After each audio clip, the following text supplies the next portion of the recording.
My people are dying, Lord Governor, the Mining Guild emissary stated dryly.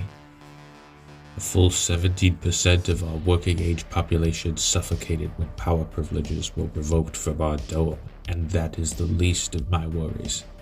People are disappearing. If these conditions continue, I fear. At this moment, Lucine Bolodano, more pale than ever, leaned over the wide arm of his throne and vomited into a deep diamond-encrusted vase. After an aide brought him some water and a towel, the governor cleared his throat. Please, excuse my condition, respected emissary. I have asked my staff to clean the air scrubbers daily to mitigate obviously there are lacks in there. Here the elderly governor let out a wet, rasping cough, accompanied by thin strings of saliva dripping over his lips. Wiping his mouth and taking a deep breath, Lasim straightened and addressed the emissary again. I grieve for your losses, emissary. Your people are invaluable, nay, essential to our colony's continued relative freedom under Imperial rule. Without the Mining Guild to quell disputes and populate the workforce, we could never match the Emperor's tithe. That is what concerns me, Lord Governor. These tragedies have thrown us well off schedule. If these conditions continue, I fear the Imperial tithe could be delayed. Lasim sat quietly for a long moment, eyes blank and slack-jawed. He looked like he might be sick once more, but it said quietly, That cannot happen. I know, Lord. What do you need? Here we go with turn 4. So the first thing I'm going to do is cheat and give Vi a boost. I'm going to let her become a weird level 1. Totally cheating, doing it mid-game. I just should have done this on her character before. Vi for 20 points. I'm just going to give her a minor psychic power and a major psychic power. So I'm going to roll for those right now. The green is going to be high, so 26. Let's see what this is. This is for her minor psychic power. Looks like groundswell. Anytime the Psyker is charged by an enemy model, that model must pass an initiative test. If passed, it may charge as normal. If failed, it ends its move 2 inches from the Psyker's base and is pinned. This power has no effect on demons or large models. This power is persistent. A psychic test does not need to be taken to use this power. That's a really good one. Groundswell. All right. And I was looking at the costs for making your character weirds, and it seems like it's about 10 points per psychic power, whether it's a minor or a major. So I'm just giving them, for the level 1 weird, I'm going to boost it from 10 to 20 points, give them 2. Instead of just their only single minor psychic power. Kind of sucks that they wrote the rules that way. But anyways, so now I'm going to do my major psychic power rolls. We're going to roll first to see 5. So what is that? Divination is the first one. I have a video on that if you want to go. I go through some of those. Telepathy, telekinesis, pyromancy, and then so 5 is biomancy. We're gonna roll on this chart. Number 6 is up here, it looks like. 1. Regenerate. If the Psyker is suffering a flesh wound when using this power, if the Psyker is suffering a flesh wound when using this power, roll a d6. If he rolls under his unmodified toughness, 1 flesh wound is removed. Okay, let's see if we can figure out what the fuck this means. So this is very poorly worded. I could barely make out what it meant, but essentially, I'm gonna play it like if your Psyker has a flesh wound, you roll a d6, and if they roll under their toughness, unmodified toughness, the flesh wound is removed. And, you'll have to roll to use that warp power. So those are two pretty dope powers. Groundswell is really powerful, preventing charges sometimes. And then regenerate, just if you got flesh wounded, if you got wounded and you survive it, you roll above your toughness or maybe under your toughness, and that flesh wound's gone and you're good to go. So if you get lucky and get flesh wounded instead of down, that helps a lot. Okay, so the first thing I'm gonna do is get Detective Vi away from this horde of zombies that's climbing the wall. So she is gonna take an initiative test to jump down right here, try and run over, maybe hold off some of the zombies with Sethrel. All right, Vi's initiative 3, and she makes it. All right, she made it down, and that took 3 inches of her movement. I'm not gonna forget to move her out of ammo marker with her. 3 inches of movement, she's gonna run, so she's got whatever it is left, 5 more inches. All right, Vi's ran over to join Sethrel, and it looks like there's a little spot they can run out either along this or on this to jump over to this bridge here. So they've got a way out. They're not totally cornered. So I'm gonna have Sethrel come and help out Brother Julan the fight. I was gonna maybe think about having him jump this gap, but if he rolls a 1, I'm gonna be really upset. So I'm gonna have him go around behind this wall the long way. I'd totally forgotten about this horde of zombies, and if Sethrel comes around the long way, he's gonna be the closest one to them. I'm gonna have him do the jump right about here, so we'll do that right now. I changed my mind. It's too sketchy. I'm not gonna risk it. I'm just gonna move Sethrel up to here about, and take the shot at this zombie back here. Alright, we're hitting on 3s normally. Our hand cannon gives us +1 at short range. Hitting on 2s. Yep. Strength 4, wounding on 3s. Yep. No armor save modifier, so zombies just got that 4+. Doesn't save him this time. So Sethrel takes off this zombie's head with a shot from his hand cannon. Alright, that was a pretty good turn right there for him. Alcom's gonna charge into this fight to help out his Arbites, or his Astartes friend. Not really friend, but companion, comrade. And now we're gonna go over to these Arbites, see what they do with this demon. Okay, so first things first, we just gotta move 2d6. I'm just gonna roll him right here. He can't even move that far anyways. He's just running until the demon can't see him anymore. So he's just going around this corner, but he is still broken for now. Okay. And these guys are gonna back up too, because this demon is serious. You mean business, so we'll see where they get to. Okay, they're getting some space away from this demon. They're going to take some shots, some bolter shots at him, hope they can hit him. Alright, so I worked it out. They're hitting on 5s. I'm doing both those shots at once. They both hit. Wounding on 4s. So only one of them wounds. And let's see. So I had not realized that all warp creatures cause fear.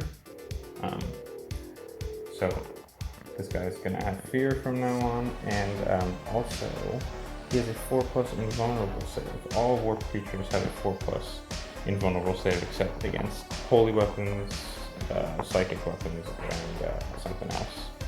But that's how it goes pretty much.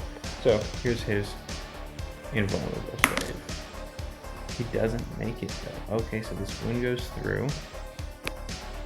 So the demon has taken a wound, but it's got 2, so it's still moving. We'll mark that demon so we know he's only got 1 wound left.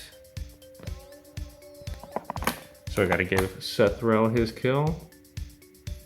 Proof that I did it, and the arbitrators also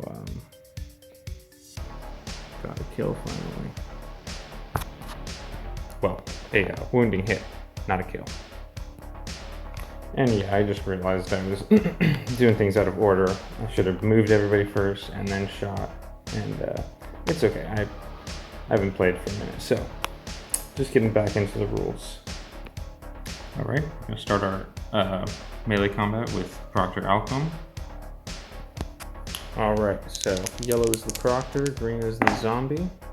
So the Proctor rolls above the zombie. He's also got a +1 for charging, so that's 2 above the zombie. And then he's what is he compared to the zombie? I guess they're both the same weapon skill. No, he's 1 above, so he gets 3 more than the zombie for his combat score, and he's gonna roll for your attacks against him. Okay, so only 1 wounds. They'd be wounding on 4s because he's just batting him with whatever he's got. His grenade launcher, I guess. So we got that 1 wound, and then the 4+ save. Oh, that Arbites armor on those zombies, Jesus.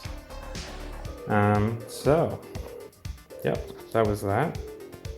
So this combat's gonna get a little strange. So first, we did him versus him.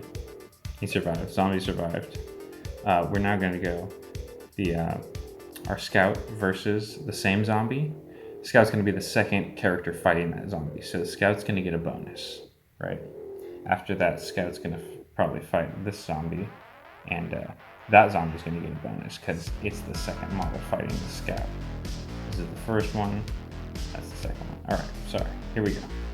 Scout versus the zombie for the second time. Okay, Julon's getting a extra attack and a +1, but he's got -1 because he's encumbered with a heavy weapon, so it's gonna be just the extra dice pretty much. Okay, Julon's got a 6, but he's also got a fumble. Zombie with 4, he's got a 5 essentially. So, and then Julon is like 2 weapon skill above, so he's got 1 here, 2 on the weapon skill. He's getting 3 hits on that zombie. Wounding on, it's gonna be 4s.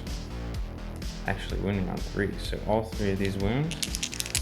Oop, beat him down, Julon. Okay. And the zombie only saves 1 with his Arbites armor. So, these are gonna be, what are these gonna be? So the zombies do not take flesh wounds. So on the injury roll, if I roll a 1 on either of these, then it wouldn't really do anything. The zombie would just get back up, but these are both down results. That zombie's down. And out of action, because it's in melee, actually. I forgot about that. Yeah, if you go down and you're in close combat, you're done. Usually, actually, there's another teammate, so he wouldn't really be done, but we're gonna call him done. Okay, last close combat. Brother Julon at a disadvantage because he just fought. So the zombie is getting 2 attacks this time. Okay, and he's getting +1. So 6. He's got +1 because second model fighting. So 7 plus his 2 is 9. Julon's got 6 plus 4. Just gonna be 10, just barely beating that zombie. It's 1 hit on it, but it does not wound. I forgot about Julon being encumbered there, so it would have been a tie. Doesn't matter though now, so worked out. All right, and now we have our Nurgly turn. Let's see what these zombies do first. This one's probably just gonna plop right off here. So let's see. So this is the movement for the zombie up on the building, 6 inches. So the zombie's moving 3 inches to the edge and then jumping down. He's got initiative 1. Got a roll of 1. Nope, he falls flat on his face. He's falling 3 inches for a strength 3 hit. It does not quite wound, unfortunately, so he just ends up on his face. Okay, so we had a zombie flop right there. We're gonna start moving these guys, starting with the closest one. So yeah, the closest within line of sight are Proctor Alcom and Brother Julon. 2d6 movement for the first zombie. It's 10. Charge right into Alchem. Alright, next guy. 5. Maybe 2 there. Zombie number 3. It's going 7. We're running up. Alright, the next one is going 9 inches. This one could have got to them, except he had to weave through these guys, so it made him go just a bit short. So he's right there, just outside of combat. Put him back a little just so we know. Okay, last guy. 6.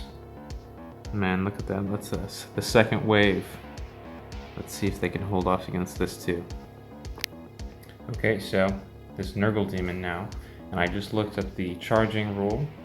As long as a enemy character isn't hiding, even if you can't see them at the start of your movement, you can still charge them. So this demon can't see this guy, but he's not hiding, so he's still the demon can still charge him directly. So here we go.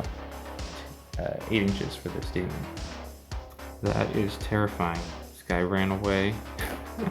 Probably tripped and stumbled on that corner because he only rolled a 3 on his fleeing roll, and then the demon caught up with him. So I think broken might affect his fighting too. We'll see in just a second. Yeah, so being broken causes you to be weapon skill 1 in hand-to-hand combat. So I'm just gonna get that out of the way right now. Let's just see this guy get wrecked. Plague Bearer is weapon skill 5, so he's already got 4 on the, yeah, looks like he's up 3 from the Arbites officer, so he's gonna get 3 hits against him. Okay, we got, yeah, those are both gonna wound, the 2 is not. I'm actually forgetting the Plague Bearer is up 2 more because he gets enemy gets -1 in combat, and then the Plague Bearer charged too. So 2 more attacks will roll. Okay, 1 more wound, and Arbites has the 4+ armor save. This it's the Plague Bringer. -2 D3 damage. Pretty terrible. Oh, and it has parry. It could have probably parried his roll. I forget what it is now, but that's oh my god. Okay, wait. So they are Buddy's armor. 4+ would have been made a 6+. The -2 modifier. Yeah, none of them saved. So here we go. Each one is D3 injury rolls. That is 1 injury roll, and we'll roll it. 6, he's gone. First one. So the Plague Bringer takes him out, slices him through, and bubbles away to Nurgly grossness. So yeah, I forgot to parry for the Nurgle Demon, and I also forgot to make the Arbites fear check for the demon charging him. Oh no, I did. Sorry, I'm crazy. Anyways, we'll go to the zombie combat now. Since we are below 25%. Well, we took 25% losses. At the end of this turn, we're gonna have to roll to see if we bottle out. So, but we'll see after these zombies. And before I forget, a follow-up.